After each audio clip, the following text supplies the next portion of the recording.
સર્વને મારા જય શ્રી કૃષ્ણ. આપ સર્વેનું મારી યુટ્યુબ ચેનલમાં હાર્દિક સ્વાગત છે. તારીખ 22 જાન્યુઆરી અને 2024 અને સોમવાર અયોધ્યામાં ભગવાન શ્રી રામજીનો પ્રાગટ્ય મહોત્સવ. તો આજે આપણે ભગવાન શ્રી રામચંદ્રજીનો પ્રાગટ્ય મહોત્સવ મનાવશું. તો કેવી રીતે મનાવશું? ભગવાન શ્રી રામચંદ્રજી 500 વર્ષ પછી અયોધ્યામાં બિરાજમાન થવા જઈ રહ્યા છે, ત્યારે વિડીયોને અંત સુધી જરૂરથી જોજો. અને જો ચેનલમાં નવા હોય અને ચેનલને સબસ્ક્રાઈબ ના કરી હોય તો જરૂરથી કરજો. વિડીયો પસંદ આવે તો તેને લાઈક અને શેર કરી અને કોમેન્ટમાં જય જય શ્રી રામ જરૂરથી લખજો. ભગવાન શ્રી રામજી અયોધ્યામાં પ્રગટ્યા ત્યારે અયોધ્યાવાસીઓના જે આનંદની અનુભૂતિ હતી એનું વર્ણન તુલસીદાસજી મહારાજે રામચરિત્ર માનસમાં કર્યું. ભગવાન વિષ્ણુએ સર્વપ્રથમ ચતુર્ભુજ સ્વરૂપે કૌશલ્યા માતાજીને દર્શન આપ્યા. ચતુર્ભુજ સ્વરૂપના દર્શન કરી કૌશલ્યા માતાજીએ ભગવાનની સ્તુતિ કરી. માતાજીએ કહ્યું કે તમે બાળક બની જાઓ. ભગવાને બાલ સ્વરૂપ ધારણ કર્યું. રામાયણમાં વર્ણન છે, એક જ ભગવાન 4 સ્વરૂપ પ્રગટ્યા. રામ, લક્ષ્મણ, ભરત, શત્રુઘ્ન સેવકોએ મહારાજ દશરથને સમાચાર આપ્યા કે જેનું વર્ણન કરતા તુલસીદાસજી મહારાજ લખે છે કે દશરથ પુત્ર જન્મ સુનિકાના માનવ બ્રહ્માનંદ સમાના પરમાનંદ પુરી મન રાજા કહા બુલાવું બજાવું બાજા. જ્યારે સેવકોએ સમાચાર આપ્યા કે તમારે ત્યાં પુત્રનો જન્મ થયો છે, ત્યારે મહારાજ દશરથજીને આનંદ થયો. આનંદ સ્વરૂપે ભગવાન શ્રી રામચંદ્રજી પ્રગટ્યા ત્યારે દશરથ મહારાજ બ્રહ્માનંદમાં ડૂબ્યા. તુલસીદાસજી મહારાજ વર્ણવે છે કે જાકર નામ સુનત શુભ હોઈ મોરે ગ્રહ આવા પ્રભુ શોએ.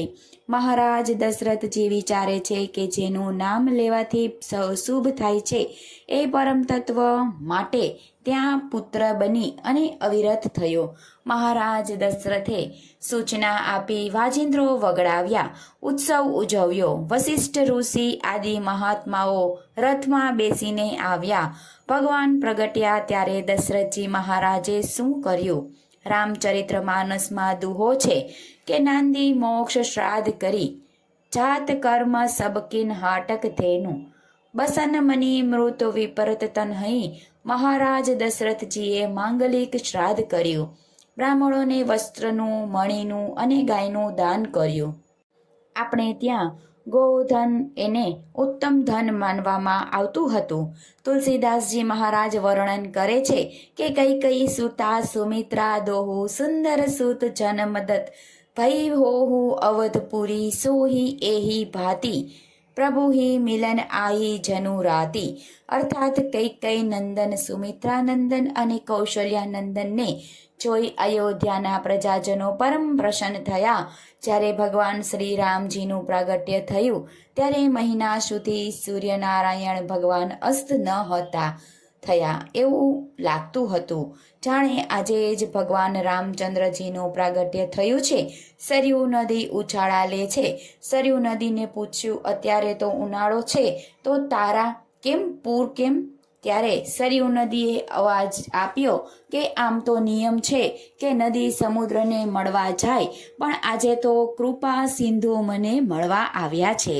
રામ જન્મોત્સવ નિમિત્તે મહારાજ દશરથજીએ જેમને દાન કર્યું એ વ્યક્તિએ દાન પોતાની પાસે નથી રાખ્યું, પણ વ્યક્તિએ દાન નાનામાં નાના માણસને વહેંચ્યું. આમ અયોધ્યામાં ભગવાન શ્રી રામચંદ્રજીનું પ્રાગટ્ય થયું ત્યારે અયોધ્યાના પ્રજાજનોને આનંદની હેલી છલકાઈ. આધ્યાત્મિક રીતે જો વિચારીએ તો આપણું જે શરીર છે એ જ અયોધ્યા નગરી છે, અને શરીર રૂપી નગરમાં આત્મા છે એ રામ છે, અને શાંતિ છે એ સીતાજી છે. પણ શાંતિરૂપી સીતાજીનું મોહરૂપી રાવણ હરણ કરી ગયો. ત્યારે આત્મરૂપી રામે વિચારરૂપી હનુમાનને લંકામાં મોકલી. લંકા અર્થાત દેહાભિમાન રૂપી લંકામાં મોકલેલી શાંતિરૂપી સીતાજીની શોધ કરી.